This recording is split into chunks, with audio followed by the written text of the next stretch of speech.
ویسے تو شعر و شاعری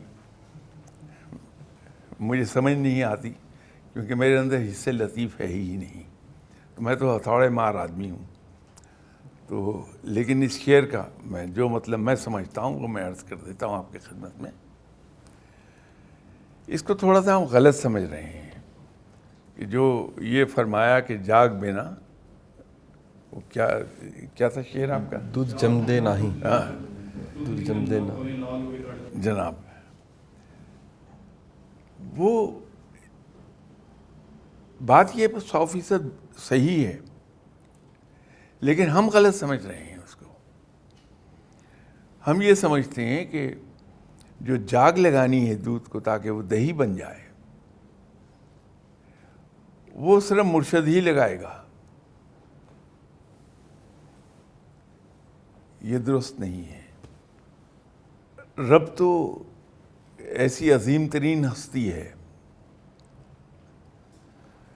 کہ وہ تو رب تو دیکھتا ہی نہیں کہ کن الفاظ میں اس کو یاد کیا جا رہا ہے، پکارا جا رہا ہے. رادر وہ تو یہ دیکھتا کہ کس اخلاص کے ساتھ پکارا جا رہا ہے.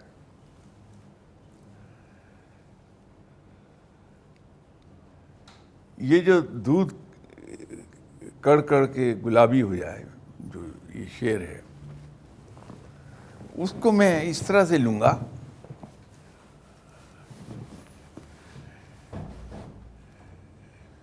کہ اگر رب کی دوستی چاہیے، اس کا قرب چاہیے،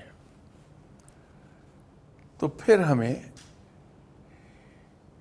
ایک ملغوبہ تیار کرنا پڑے گا، مختلف چیزوں کا ایک مکس تیار کرنا پڑے گا. پہلی بات تو یہ ہے کہ مجھے اپنی سوچ کو پاکیزہ کرنا پڑے گا، یا دنیاوی زبان میں یوں کہیے کہ اسے پازیٹیو کرنا پڑے گا. اس وقت تو وہ نیگیٹو ہی نیگیٹو ہے. آپ میرے ساتھ 100 سال رہتے رہیے، مجال ہے کبھی میری زبان سے کسی آدمی کے بارے میں کوئی اچھے الفاظ سن لیں. جب بھی میں منہ کھولوں گا کسی آدمی کے بارے میں اس غریب میں کیڑے ہی نکالوں گا. یہ نیگیٹو اپروچ ہے. تو بنیادی چیز یہ ہے کہ میری سوچ پازیٹیو ہو جائے، اور وہ پازیٹیو کرنے کا ایک آسان سا طریقہ میں عرض کر دیتا ہوں کہ فقیر صرف اپنی ذات کی خامیوں پر نظر رکھتے ہیں کہ ہماری خامیاں دور ہو جائیں. تو جب ان کی نظر اپنی ذات کی خامیوں پر رہتی ہے تو کسی دوسرے کی کوئی خامی انہیں نظر ہی نہیں آتی، اس لیے وہ کبھی کسی کو برا نہیں کہتے. بڑی سمپل بات ہے.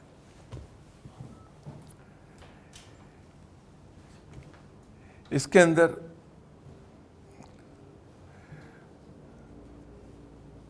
دوسری چیز یہ ہو جائے گی کہ ہمارے اعمال جو ہیں وہ سنت کے عین مطابق ہم کر لیں.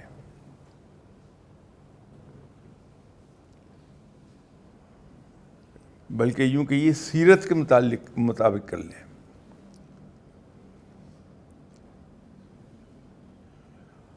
رب تعالیٰ اپنے بندوں سے بہت پیار کرتا ہے، اور وہ سینسیٹیو بھی اپنے بندوں کے بارے میں اتنا ہی ہے.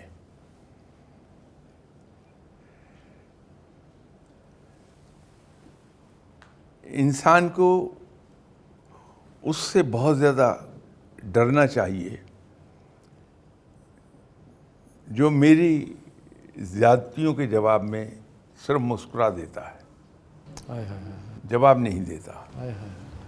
کیا جملہ سر، بہت خوبصورت سر. اس کی وہ مسکراہٹ عرش کو ہلا دے گی. رب تعالیٰ اس کا وکیل بن کے آتا ہے. پھر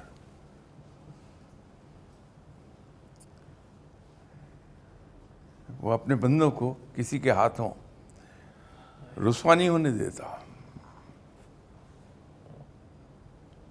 بڑا پیار ہے اسے اپنے بندوں سے. مجھے اپنے اعمال پھر سنت کے مطابق ڈھالنا ہوں گے، سنت اور سیرت کے مطابق. تیسری چیز یہ ہے کہ حقوق اللہ کی ادائیگی میں مجھے پرٹیکولر ہونا پڑے گا، عبادات جن کو آپ عرف عام میں کہتے ہیں۔ تو جب یہ تین چیزیں میں اکٹھی کر لوں گا تو میں کوالیفائی کر لوں گا اللہ کی قربت کا۔ تو یہ دودھ جو ہے کاڑ کاڑ کے گلابی ہو جائے، یوں ہو جائے گا، تو اس میں جو جاگ لگے گی وہ لگے گی اللہ کو پکارنے سے، دودھ جم جائے گا۔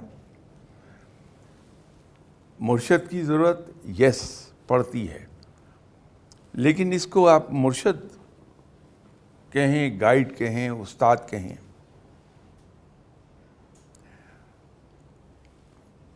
ان کا کام صرف یہ ہے کہ جب انسان کو علم زیادہ ملتا ہے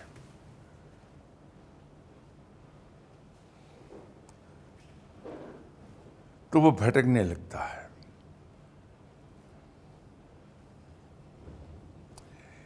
دنیاوی حرص اور دنیا کی لالچ بعض اوقات قدم بہکنے لگتے ہیں، لڑکھڑاتے ہیں قدم۔ اس موقع پر وہ ڈانٹ ڈپٹ کر کے، اسٹک یوز کر کے انسان کو ٹریک پر رکھتے ہیں۔